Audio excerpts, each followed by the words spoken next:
এখন আপনাকে দেখাবো কিভাবে আপনার হাতের স্মার্টফোন দিয়ে আপনার যে কোনো কম্পিউটারকে অ্যাক্সেস করবেন। তো এই সার্ভিসটিকে রিমোট ডেস্কটপ সার্ভিস বলে। এটার মাধ্যমে আপনি আপনার একটি কম্পিউটার থেকে অন্য যে কোনো কম্পিউটার ফুল অ্যাক্সেস করতে পারবেন। এর পাশাপাশি আপনি আপনার স্মার্টফোন থেকেও যে কোনো কম্পিউটার অ্যাক্সেস করতে পারবেন। তো এর জন্য আমরা গুগলের ক্রোম রিমোট ডেস্কটপ অ্যাপ্লিকেশনটি ব্যবহার করব স্মার্টফোনে এবং কম্পিউটারে। তো অন্যান্য অ্যাপ্লিকেশন ব্যবহার করে এটি করা যায়, তবে গুগলের অ্যাপ্লিকেশনগুলো খুব সিকিউর হয়, এই জন্য আমরা গুগলের অ্যাপ্লিকেশন ব্যবহার করব।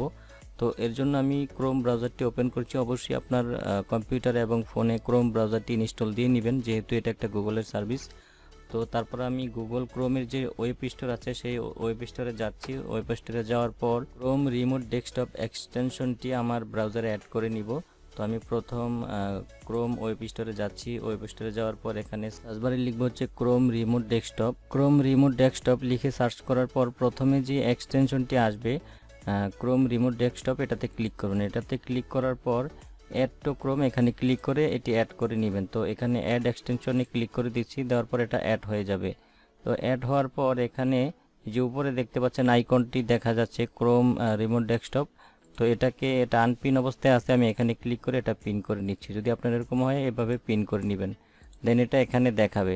এখানে দেখানোর পর আমাকে এটি ওপেন করতে হবে। জাস্ট এই আইকনে ক্লিক করলেই নতুন একটি ট্যাবে এটি ওপেন হয়ে যাবে। এটি ওপেন হওয়ার পর আপনার প্রথমে গুগল অ্যাকাউন্টটি এখানে সাইন ইন করতে হবে বা লগ ইন করতে হবে। তো এখানে যেহেতু আমার অটোমেটিক লগ ইন করা ছিল আগে, এই জন্য সেই অপশনটা দেখতে পাচ্ছেন না। এই জন্য আমি এখান থেকে এটা সাইন আউট করে নতুন করে এটা ওপেন করছি।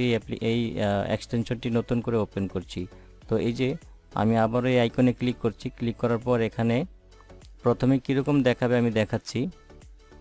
প্রথমে এরকম দেখাবে, আপনার গুগল অ্যাকাউন্ট দিয়ে এটি সাইন ইন করতে বলবে। তো যেহেতু আমার গুগল অ্যাকাউন্টটা এখানে শো করছে, আপনার ব্রাউজারে যে অ্যাকাউন্টটা সাইন ইন করা থাকবে সেটা এখানে শো করবে। জাস্ট এটাতে ক্লিক করে দিবেন। ক্লিক করার পর এখানে আপনার পাসওয়ার্ডটা দিবেন।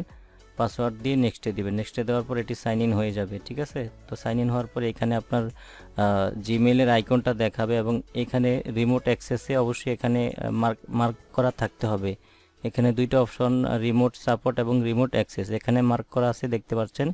এবং নিচে লেখা আছে সেট আপ রিমোট অ্যাক্সেস এবং নিচে টার্ন অন, এখানে আপনি ক্লিক করবেন। এখানে ক্লিক করার পর এখানে দেখতে পাচ্ছেন আপনাকে একটি নাম চুজ করতে হবে। অটোমেটিক এখানে একটি নাম আসছে। তো আমি এই নামটাকে একটু এডিট করে নিচ্ছি, ডেস্কটপ -120। তো এটা দেওয়ার পর আমি নেক্সটে ক্লিক করছি। নেক্সটে ক্লিক করার পর এখানে আমাকে একটি পাসওয়ার্ড পিন দিতে হবে, শুধু সংখ্যা, এখানে কোনো ওয়ার্ড দিলে হবে না। তো আমি এখানে পিনটি দিয়ে নিচ্ছি। মিনিমাম 6 নাম্বার, মানে 6টি সংখ্যা মিনিমাম হতে হবে। তো আমি পিনটি দিয়ে নিচ্ছি।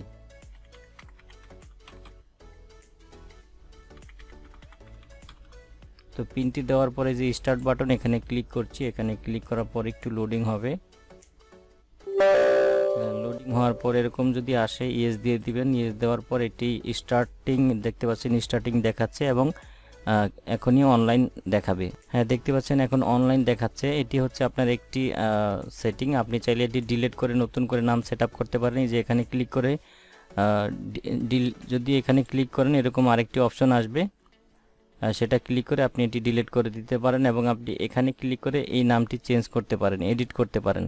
তো আমি আবার নতুন করে সেট আপ করে নিচ্ছি। দেন আমার কম্পিউটারের কাজ শেষ। এখন আমার চলে যেতে হবে ফোন স্ক্রিনে। তো বাকি কাজটা আমি ফোন স্ক্রিনে দেখাচ্ছি। ফ্রেন্ডস, চলে আসলাম ফোন স্ক্রিনে। তো ফোন স্ক্রিনে আসার পর আমি প্রথমে চলে যাব গুগল প্লে স্টোরে। তো প্লে স্টোরে যাওয়ার পর এর সার্চ বারে লিখবো হচ্ছে রিমোট ডেস্কটপ। লিখে সার্চ করার পর এই যে দ্বিতীয় নম্বর যে অ্যাপ্লিকেশনটা দেখতে পাচ্ছেন ক্রোম রিমোট ডেস্কটপ, আমরা এই অ্যাপ্লিকেশনটি ইনস্টল করব। তো অলরেডি আমি ইনস্টল করে রেখেছি, আপনি অবশ্যই ইনস্টল করে নেবেন, দেন ওপেন করবেন। তো আমি ওপেন করছি। ওপেন করার পর এখানে দেখতে পাচ্ছেন সেই আমার যে অ্যাকাউন্টটা আমি করেছিলাম রিমোট ডেস্কটপ 120 নামে যেই ইয়েটি খুলেছিলাম আমার রিমোট ডেস্কটপটি খুলেছিলাম আমার কম্পিউটারে, সেটি কিন্তু এখানে দেখাচ্ছে। তবে এখানে অবশ্যই করতে হবে এই যে মেনু বাটনে ক্লিক করে অবশ্যই আপনি কনফার্ম হয়ে নেবেন যে আপনি কম্পিউটারে যে ইমেলটি দিয়ে লগ ইন করেছেন সেই ইমেলটি অবশ্যই আপনার এই স্মার্টফোনে লগ ইন করা থাকতে হবে, তাহলেই আপনি এই নামটি পাবেন ডেস্কটপের, ঠিক আছে। তারপর এখানে ক্লিক করার পর আপনার পিনটি, যে 8 সংখ্যার পিনটি আমি দিয়েছিলাম আমার কম্পিউটারে, সেই পিনটি এখানে দিতে হবে। তো পিনটি দেওয়ার পরে অ্যাক্সেস শুরু হয়ে যাবে। আমি পিনটি দিয়ে নিচ্ছি। তো পিনটি দিলাম, দেওয়ার পরে যে কানেক্ট, এখানে ক্লিক করলাম। এখানে ক্লিক করার পর আমি দেখতে পাচ্ছেন যে এটি অ্যাক্সেস হচ্ছে, আমার কম্পিউটারটি আমি আমার মোবাইল স্ক্রিনে দেখতে পাচ্ছি। এখন আমি এই যে এখানে টাচ করে করে আমি চাইলে সব কিছু করতে পারি। ফুল অ্যাক্সেস আমি আমার স্মার্টফোন থেকেই করতে পারি, অ্যাক্সেস নিতে পারি। ঠিক আছে, আমি যে কোনো কিছু করতে পারি। ধরেন আমি এটা মিনিমাইজ করে দিব। আমার কম্পিউটারটা কিন্তু এখন মিনিমাইজ হয়ে গেছে, ডেস্কটপে আছে হোম স্ক্রিনে। তো এই এই ফোনটাকে আমি যদি ল্যান্ডস্কেপ করি তাহলে খুব সুন্দর দেখাবে। তো আমি ল্যান্ডস্কেপ করে নিচ্ছি। হ্যাঁ, দেখতে পাচ্ছেন ল্যান্ডস্কেপ করার পর এখন ফুল কম্পিউটারের যে স্ক্রিন খুব সুন্দরভাবে স্মার্টফোনে দেখাচ্ছে। এখন আমি যে কোনো কিছুই করতে পারবো এটার মাধ্যমে, যে কোনো ফাইল আমি ওপেন করতে পারবো। এবং আমি রিফ্রেশ যদি করতে চাই তাহলে একসাথে আপনার ডাবল ফিঙ্গার টাচ করতে হবে। আমি যদি ডাবল ফিঙ্গার টাচ করি তাহলে দেখেন সেই রিফ্রেশের অপশনটি, আর মানে হচ্ছে রাইট বাটনের যে কাজটি সেটা হচ্ছে ডাবল ফিঙ্গার যখন আপনি টাচ করবেন, সেটার টাচ করার পর রাইট বাটনের যে কাজটি সেটি চলে আসবে। দেখেন আমি দিস পিসিতে এটি নিলাম পয়েন্টারটি, এবং আমি ডাবল ফিঙ্গার টাচ করলাম। টাচ করার পর দেখেন সেই রাইট বাটনের যে মেনুটা সেটা কিন্তু চলে আসছে। এবং সিঙ্গেল যদি টাচ করি ডাবল টাচ, তাহলে লেফট বাটনের সেই ডাবল টাচের কাজটা এখানে করবে।